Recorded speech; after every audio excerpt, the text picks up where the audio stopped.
Maglagay ng kaunting mantika. Ilagay ang bawang at sibuyas, then haluin ito.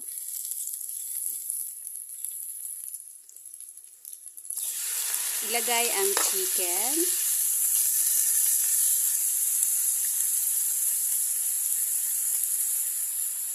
Haluin lang guys.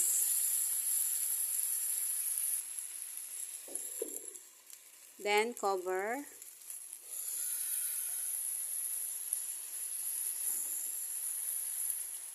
Maglagay ng tubig, 1 cup or 1 and 1/2 cup. Lutuin nyo lang ng 10 minutes. After 10 minutes, lagay kayo ng chicken cubes, isang peraso guys. Lagay ang patatas at carrots.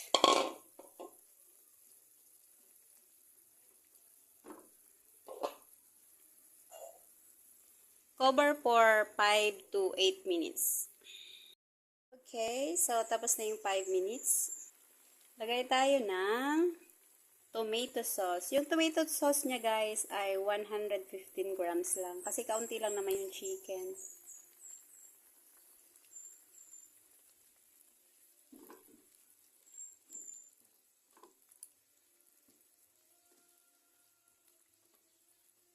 Kaya natin kumulo. Add tayo ng salt.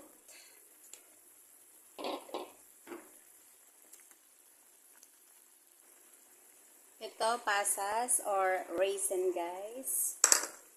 Then, add tayo ng green peas.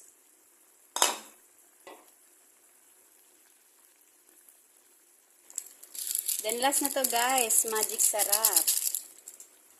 So, pwede nyong lagyan ng paminta. Dahil ang kakain nito ay mga bata, so ayaw nila ng may paminta, pero pwede nyo pong lagyan. Depende sa inyong taste. Ayan, okay na to guys. Luto na. Sarap-sarap oh. Okay na to. Ready to eat na. Ayan, ready na ang ating chicken menudo. Super yummy. Subukan nyo guys. Napakadali lang lutuin at napakasimple ng mga ingredients. Thank you for watching. For more videos, please like and support. Thank you. Happy lunchtime.